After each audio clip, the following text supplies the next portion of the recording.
E aí, tudo bem, gente? Trago aqui para vocês um tema que eu considero muito relevante para o período atual que a gente está vivendo. A gente está aí no momento de discussão de privatização, possível privatização da Eletrobras. A gente também está recebendo notícias de possibilidade de aumento da nossa conta de luz, de racionamento de água, porque houve uma mudança nos regimes de chuva. A gente costuma ter menos chuva no meio do ano. E a gente está vivendo um período de escassez anterior, que acho que dá para a gente pensar também o quanto as mudanças climáticas pela ação do homem pode estar atuando nesse sentido. O tema que a gente tem aqui é a falta de diversidade na matriz elétrica brasileira. Lembrando que se você quiser ter acesso ao tema com os textos de apoio, por exemplo, tem dados aqui, enfim, que você pode analisar, é só você nos enviar um e-mail que a gente vai deixar na legenda para vocês, o e-mail do Sobre Humanos, que a gente dá o tema para vocês, beleza? Bom, quando a gente fala de falta de diversidade, na matriz elétrica brasileira, o problema está até explícito, né? O problema é exatamente aqui, ó, a falta de diversidade. E aí dá pra gente pensar dois caminhos pra gente fazer a redação, que pode te ajudar, né? Por que existe essa falta de diversidade? Você pensar nas causas para que a gente não esteja tendo uma diversidade de matriz elétrica no Brasil e por que isso é um problema. E aí, só para você pensar, quando a gente toca no porquê que isso é um problema, a gente está falando aqui, deixa eu botar de roxinho, a gente está falando das consequências, né? Quando a gente vai destacar por que isso é um problema, a gente está destacando as consequências que a falta de diversidade na matriz elétrica traz para a sociedade brasileira. Bom, o primeiro texto, você vai ver um texto já com o tema, né? Você pedindo o tema. O primeiro texto vai falar sobre a importância da energia elétrica na nossa sociedade. Acho que vale para você pensar o quanto é grave essa falta de diversidade, uma vez que a gente não vive hoje, há uma dinâmica na nossa sociedade toda voltada para eletricidade, né? Então acho que isso é um ponto. Ontem choveu muito no bairro de onde eu vim, que é Irajá. A minha família ainda mora lá, estava sem luz desde ontem, voltou ainda há pouco, né? Acabou a luz ontem à noite, voltou ainda há pouco, são 4 e pouco, esse horário que eu tô gravando agora, voltou ainda há pouco, 3 horas da tarde. Então, um período muito longo, sem energia, né? Pensar como é que fica a comida na geladeira, nesse período de isolamento social, pessoas que estão assistindo a aula remotamente, enfim, toda essa dinâmica, pessoas que estão trabalhando, que precisam da internet, que oferecem seus serviços por meio desse meio, né? Como é que a gente hoje, por conta de uma organização da sociedade moderna, a eletricidade é de extrema relevância. Acho que dá pra gente voltar a alguns repertórios socioculturais nesse sentido, né? Pensar como é que a sociedade veio, principalmente depois das revoluções industriais, mais especificamente a revolução tecnocientífica, que é a terceira revolução, né? Ficando bastante dependente da eletricidade, tá?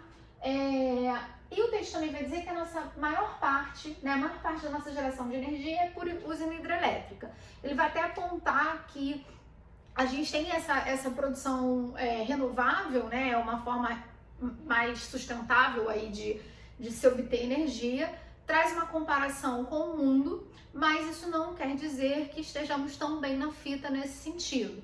O que eu pergunto para esse texto, né, quando eu vejo que a gente tem essa maior parte de geração de energia por conta da usina hidrelétrica? Nos regimes de pouca chuva, como é que a gente faz? Foi exatamente como eu comecei esse vídeo, né? Há uma possibilidade de contratação de termoelétrica, enfim, mas é uma produção de energia mais cara, né? E aí a gente vai ter o aumento da luz, a gente vai ter que racionar, né? Enfim. Então, como é que a gente faz quando a gente tem um regime de pouca chuva? Nesse aspecto aqui, uma questão que eu levantaria é a seguinte, acho que aqui é um ponto muito parecido com a questão do turismo no Brasil.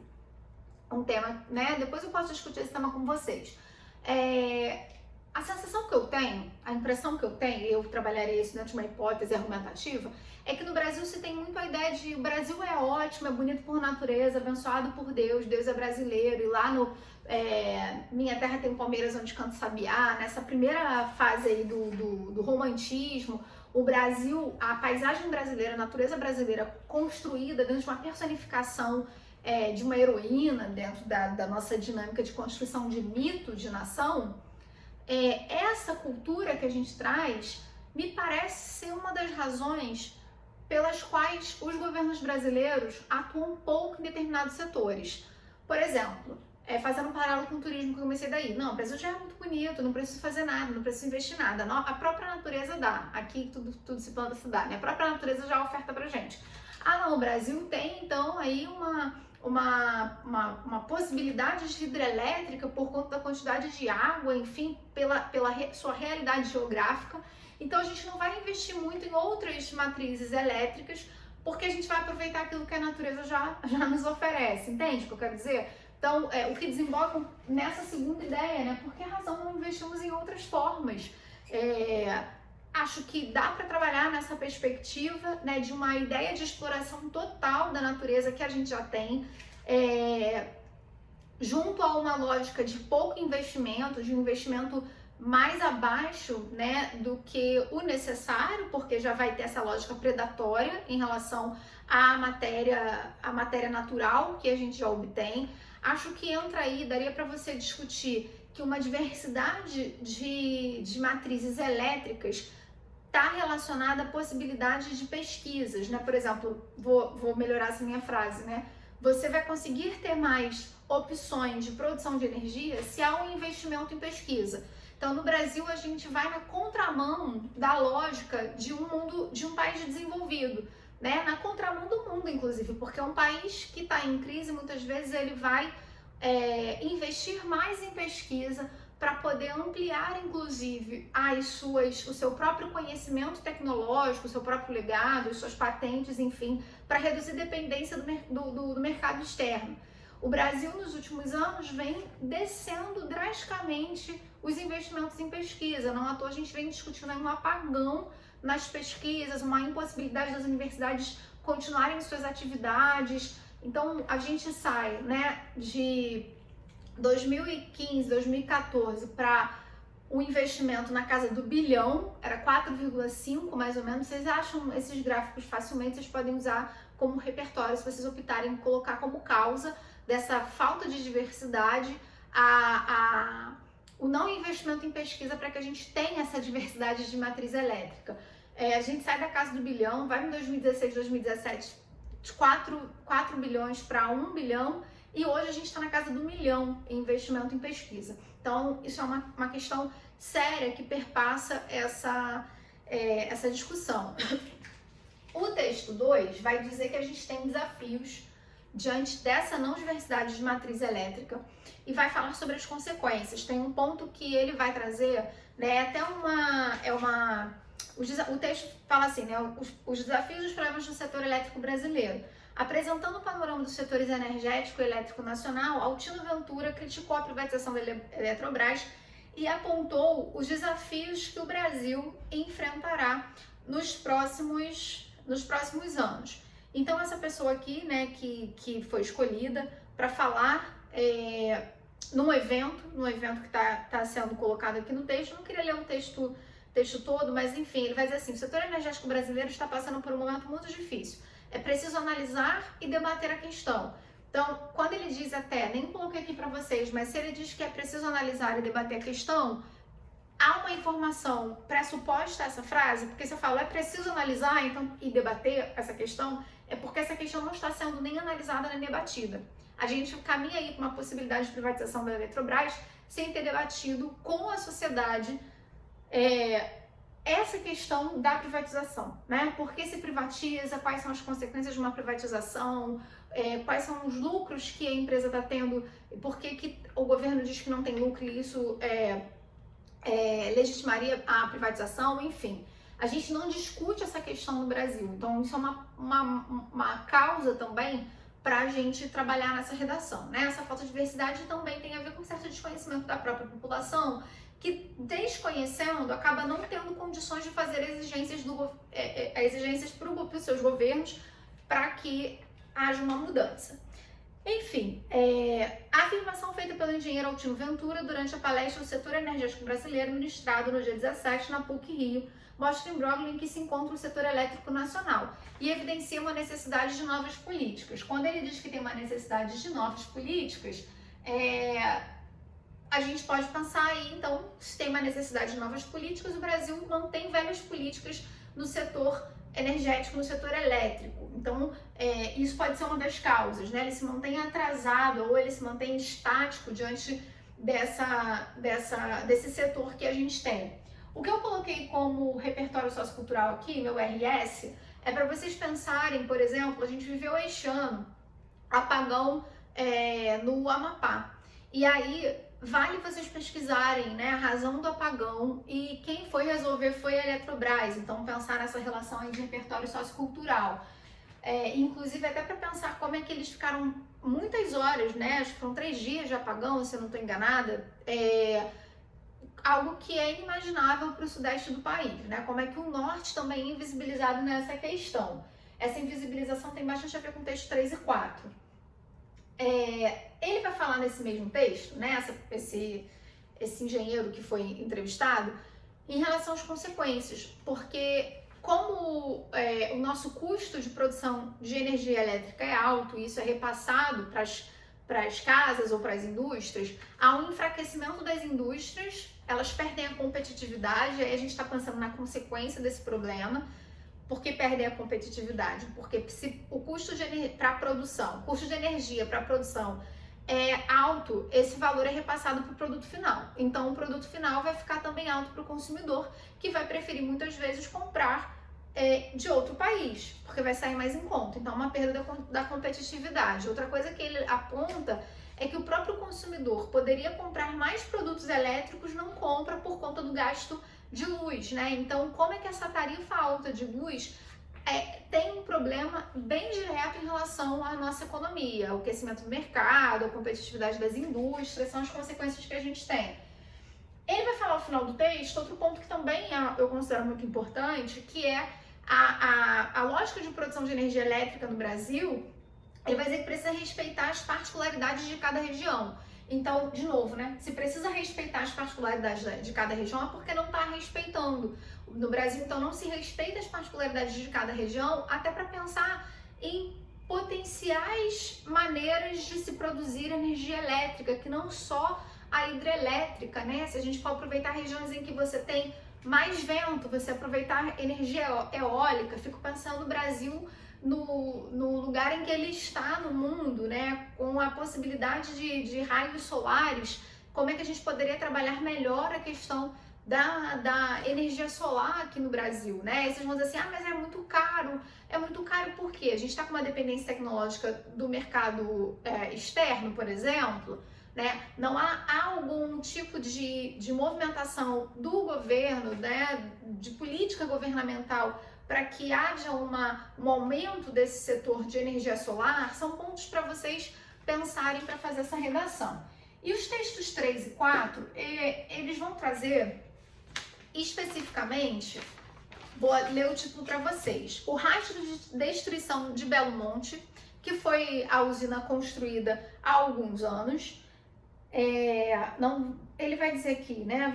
A fartura de peixe deixou de existir tão logo as obras de Belo Monte foram iniciadas em 2010, durante o governo do ex-presidente Luiz Inácio Lula da Silva. Então, em 2010, a gente tem a construção de Belo Monte. E o texto 4 vai dizer que custos sociais e ambientais de usinas hidrelétricas são subestimados, aponta os estudos. Eu conjuguei esses dois textos porque acho que eles vão ao encontro de aspectos muito semelhantes. A construção de uma usina hidrelétrica, ela vai trazer danos ambientais sim, e ela vai modificar a economia do local, tendo que, inclusive aconteceu isso com Belo Monte, tendo que, inclusive, por áreas de alagamento, tirar as comunidades ribeirinhas. E o texto vai falar sobre isso, como é que houve uma mudança da lógica ali da pesca, né? Como isso atrapalhou a comunidade local que vivia de pesca, né? Atrapalha a comunidade ali. Eu botei em nós porque qual é o ponto que eu penso aqui? Como essa questão não é debatida, a gente, principalmente no sul do país, e aí eu tô falando sul e sudeste, por exemplo, né? Eu falo a gente porque é onde eu tô, eu sou do Rio de Janeiro, a gente não pensa nos impactos para essa sociedade que está bem distante, né? Quando a gente fala de Belo Monte, por exemplo, a comunidade que foi diretamente muito prejudicada é a comunidade de povos indígenas, né? São as comunidades indígenas. Então, mais uma vez, a gente vê esse apagamento, né? Quando se fala de comunidade ribeirinha, população ribeirinha, a gente está falando da população indígena. Então, como é que se tem esse apagamento histórico que se reatualiza em relação aos povos indígenas, eles sofrendo as consequências diretamente, e a gente não discutindo isso no nosso país, né?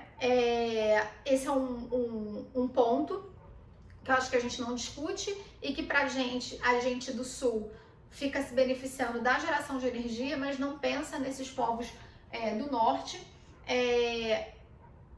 Uma causa para você trabalhar, que eu tô pensando em várias coisas aqui, né? E a gente gravando coisa em casa é ótimo, né? Porque o meu marido entrou aqui, eu acabei me perdendo no raciocínio, mas ele já saiu.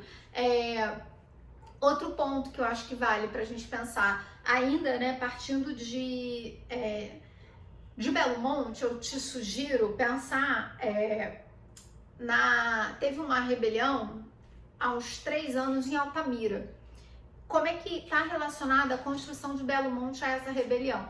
Acho que vale a pena vocês darem uma olhada. E nessa dinâmica eu também acredito que dê para trabalhar uma ideia, ainda dentro dessa perspectiva até de repertório sociocultural, como é que a gente traz uma cultura bastante ocidentalizada, porque fomos colonizados, né, pelos povos europeus, essa cultura de que o meio ambiente ele tem que nos ofertar tudo de que a gente precisa. Só que na idade moderna, na lógica, né, sobre a pós-modernidade, a gente cada vez mais vê muitas coisas como necessárias e continua numa dinâmica, numa lógica muito predatória em relação ao meio ambiente.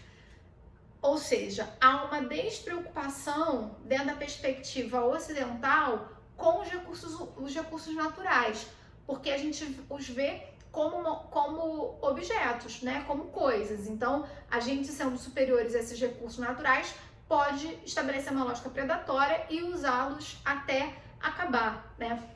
Eu estava lendo um artigo outro dia sobre racismo ambiental, que acho que é um outro repertório sociocultural que perpassa esse tema.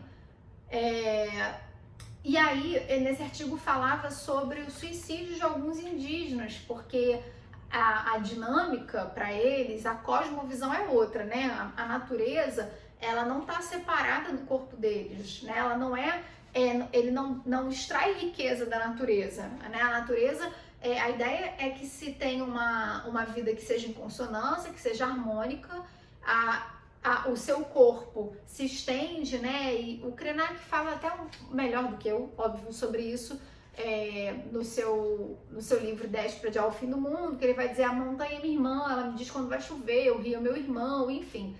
Ele vai mostrando essa cosmovisão da tribo Krenak, que é a que ele faz parte. E aí, por que do suicídio, né? Uma vez que a natureza está sendo tão devastada como está, muitos indígenas não estão suportando, porque é uma continuidade deles, né? Então isso tem um impacto na sua própria saúde. É uma visão que nós do Ocidente, nós ocidentalizados, não temos, não trazemos.